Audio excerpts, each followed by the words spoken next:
you're all set for victory, right? We have a great opportunity to change this country. I think most of you agree with me. It's headed in the wrong direction right now. It has been for about 8 years. Been headed in the wrong direction with its economy, foreign policy, respect for the Constitution. About 65% of the American people agree with that. Well, if you're headed in the wrong direction, what do? You change direction. So that's what Donald Trump is offering. He's offering a change in direction so that we can take our economy and it can start growing again so that people can have jobs instead of welfare. He wants to make certain that we stimulate the economy the same way John Kennedy did, the same way that Ronald Reagan did, the way that Barack Obama didn't do. He's going to lower taxes for everybody, particularly for the middle class. She's going to raise taxes. What do you like better? Would you rather have about 20% more in your pocket rather than 20% taken out of your pocket by Hillary Clinton and brought to Washington? Who knows? She may even give it to the Clinton Foundation. We don't know what she'll do with it. But we know she won't do anything intelligent with it. She's had 30 years to fix Washington. And look how bad it is. So, for me, for Donald Trump, for people who think the way we do, for Ronald Reagan and John Kennedy, the smartest thing was lower taxes, put more money in your hands, and you're going to go out, you're going to buy things, you're going to stimulate the economy, and it's going to create more jobs for people, good jobs, so that the youngsters who graduate from this school have good jobs to look forward to. They don't have to worry about where they're going to work. We haven't had that in a long time. He's also going to lower corporate tax from 35 to 15%. That'll bring a lot of corporations back to America with a lot of jobs. He's going to renegotiate the trade agreements like NAFTA.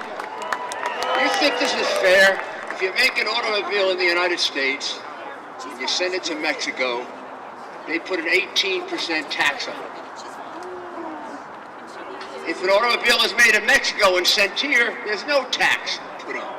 So why do you think all the automobile companies move to Mexico?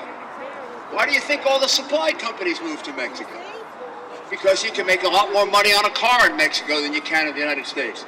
Donald Trump will end that on day one. We'll have cars manufactured in America, we'll have steel manufactured in America, and we'll have lots of jobs in this country. And we'll be growing at 3 and 4 and 5%, not the ridiculous 1% under Barack Obama and Hillary Clinton. The second thing he's going to do, he's going to change our foreign policy completely. It begins with the following. Do you know that we're at war? Well, if we don't know we're at war, they're at war with us. Radical Islamic terrorism has declared war against us. They've attacked us in the last year over and over again. We've had more attacks in the last year than we've had at any time since September 11. And I believe a lot of that comes about because of the weakness of Hillary Clinton and Barack Obama. Because of the terrible mistakes they made in pulling out of Iraq and removing Gaddafi from Libya, where they created another sanctuary for terrorists who want to come here and kill us. Well, Donald Trump will stand up to radical Islamic terrorism. He's going to build our army to 550,000 troops. He's going to build our Navy to 350 ships. He's going to increase the size of our Air Force. He's going to modernize our nuclear fleet. He's going to make us, once again, the kind of country nobody plays around with and nobody pushes around.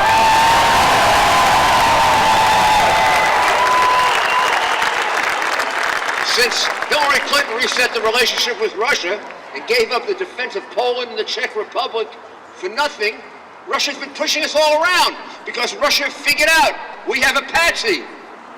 We have somebody who will give us something for nothing. She gave up the nuclear defense of two of our strongest allies, Poland and the Czech Republic. For nothing. You do that with a guy like Putin, he looks at it and he says, you're a sucker. I can push you all over the globe. And he has. Crimea, eastern part of the Ukraine. He's the big player in Syria now, not the United States. It's a shame. It's a shame. They don't know what they're doing. Donald Trump won't allow that to happen. Nobody pushes him around. Nobody out negotiates him.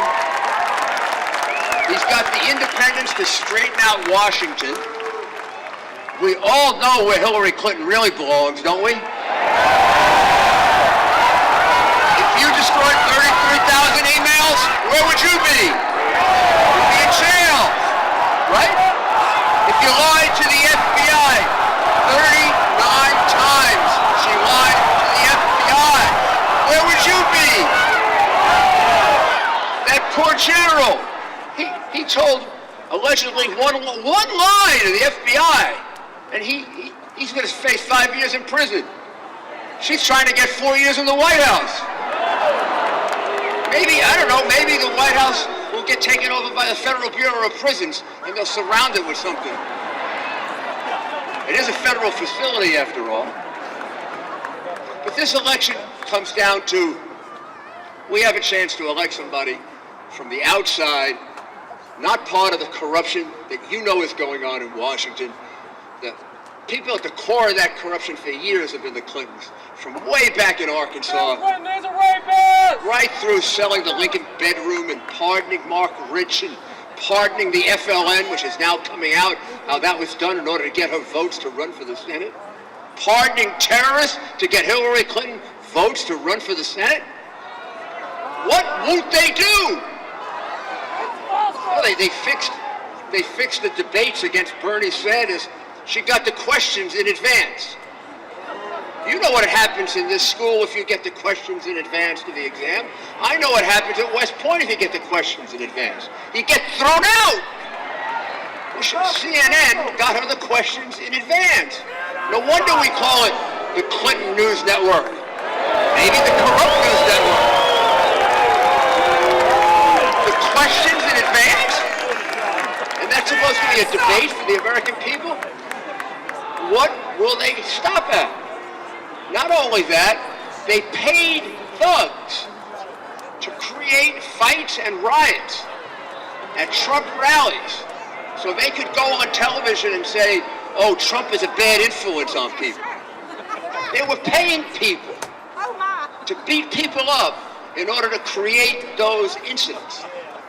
I mean, that's worse than Watergate, isn't it? But they get away with it because they have the press in their pocket. They get away with it. That should be a scandal of dramatic proportions. And that's why Donald Trump believes it's a rigged election. Because they have the press in their pocket. No matter what Hillary Clinton does, there's an excuse for it. Some of it violates federal laws I prosecuted over and over again as a prosecutor. False statements, conspiracy, bribery, in the case of selling 20% of our uranium to Russia. How could the Secretary of State have signed off on 20% of our uranium being sent to Russia? Well, you know why? Because the Clinton Foundation got millions and millions of dollars from the people who made money on that deal. That's a bribe. But she gets away with it. You get a chance, one chance, to fix it. Get a chance with Donald Trump. Whatever else anybody wants to say about Donald Trump, no one will say that anybody owns him, that anybody controls him, that his loyalty is one place and one place alone. It's to you, the people. That's who he owes it to. If he gets elected, he's not going to get elected because the media was very nice to him, right? He's not going to owe it to NBC and CBS and ABC and CNN and the Daily News and the New York Times and the Washington Post. He's not going to owe it to all those billionaires from Wall Street. He's not going to owe it to any of the foreign governments that have paid the Clintons hundreds of millions of dollars He's going to owe his election to the place you're supposed to owe it, to the people of the United States. That's who he will serve. So you make sure you get out and vote. This is an important state. We need you to vote. We need your support so that we can have America back again, back in the hands of the people and out of the hands of the insiders. Thank you.